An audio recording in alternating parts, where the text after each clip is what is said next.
We are on the morning break and the third day of questioning of the undercover police officer Carlo Soracchi, who, using the cover name Carlo Neri, infiltrated the Socialist Party, No Platform, and other anti-fascist groups, including Antifa, who were first mentioned today. Yeah. I'm joined by Heather Mendick, a regular watcher of these hearings. What have you made of what we've heard from Carlo this morning? It's really hard to explain how horrible he is, and even John Mitting seems to be looking away from him and not able to. Normally he's really trying to be nice to these people and look at them and engage with them, and he just seems to be staring like his soul's gone, because this guy is so awful. And he just he denies. So it's almost interesting combination, because he's apologizing but also denying at the same time. And it's a weird wanting to apologize without wanting to take responsibility for anything. Even the wording of his own reports, he won't take responsibility for, which I've never seen before. They'll constantly ask him, why did you, is this your intelligence? Like the militaristic language that was in. Yeah, he was I would never use that. That wouldn't have been me.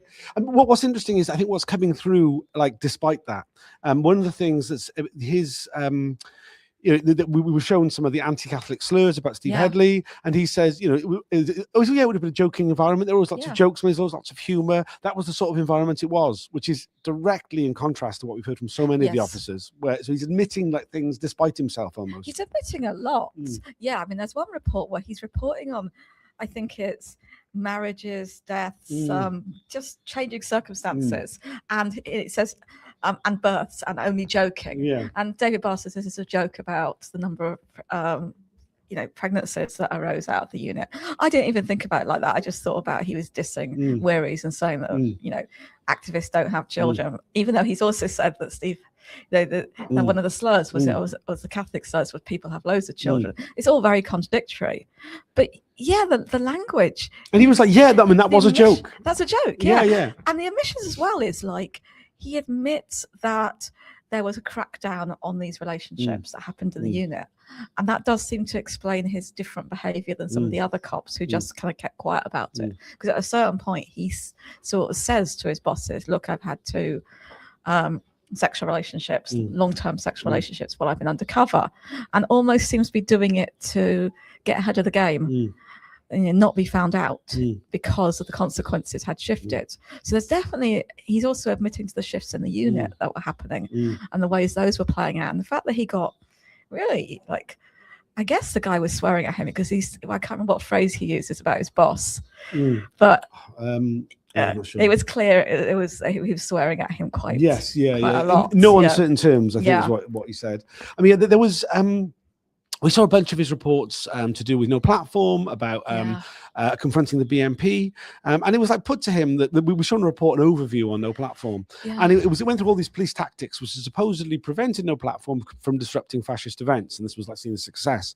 And it was pointed out by Barr that all these tactics could have been done without any SDS intelligence. And he was like, well, what was the value of the SDS intelligence? And he was like, well, there's only so many fit teams and so many TSG carriers. They've got to know how to resort, it was better use of the resources. And it's is that it? Is that the limit? Yeah, David Barr's been really good actually at pushing him. I think his style is working very, very well at exposing Soracchi, and he's kind of pushing him on all sorts of there was a bit where he was reporting on George Galloway, which was insane.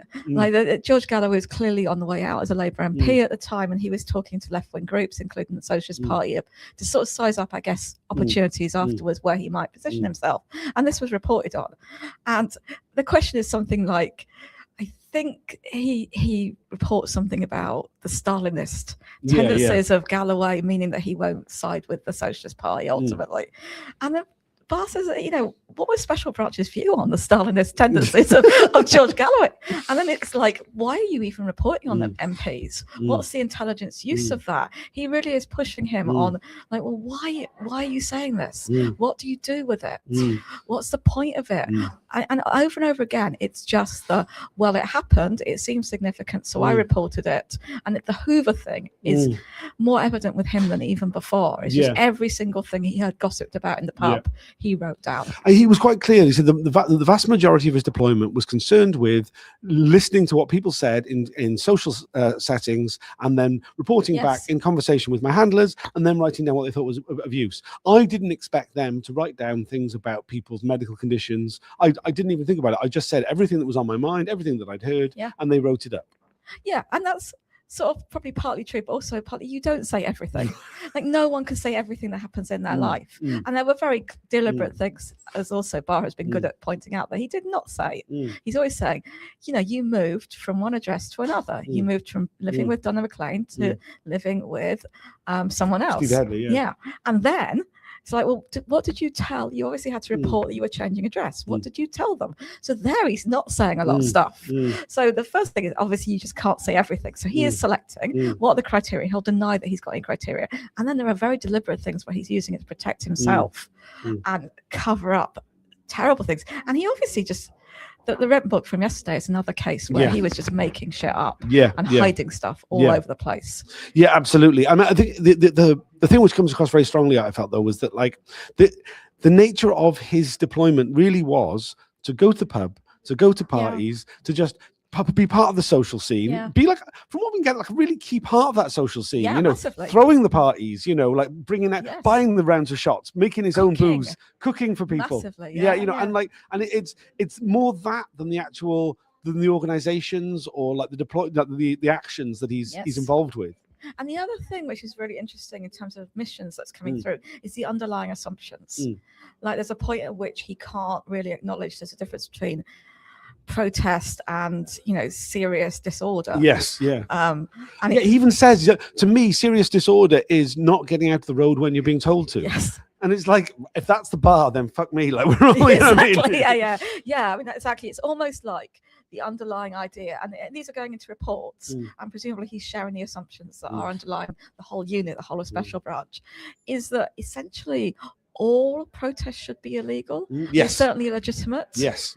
It's a form of criminality that comes across very strongly. Is that like political activity is a form of criminality as far as they're concerned, and that doesn't matter if you're an MP or if you're doing something really innocuous. It's all a form of criminality. Yeah, and another similar point is when at some point they're advertising for people to, you know, look at the members of the public to have a kind of sense of how the police are going. Well, it's to apply for what was then new, the Independent Police Commission. Perfect, thank you. You always get DL. I'm terrible with DL. Yeah, and the report on that is that some members of the Socialist Party are thinking about applying, and the assumption is that they're going to cause problems. And the whole point of them doing it is to cause problems for the Met Police. So both their intention, but also the effect. And Barr's like, well, could they not just be trying to help deal with the problems in policing? And it's like, that was not something that his mind seemed to be able to encompass even now. And that's interesting as well, what his mind can't encompass now. Over and over again, he's asked a question. He's like, I don't understand the question. Yeah, I mean, it's quite interesting actually, because the IPCC was set up and was advertising in like homeless, like social work publications for, we were trying to bring in different sorts of people, people with an interest in policing who work professionally in adjunct areas. Joe Batty is the ideal candidate for that, and that's what was supposedly the idea. I mean, there'd been a lot of like things about this. Obviously, the police were like, "No, this shouldn't be right. It's only us who should be looking at the police. It has to be other, you know, it has to be people with a background in the police."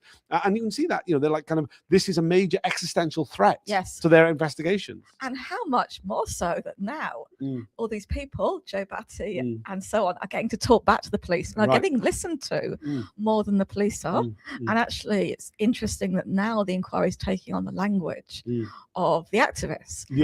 I talk about it, weaponizing empathy and things like that, which comes straight out of the testimony of Lindsay, right?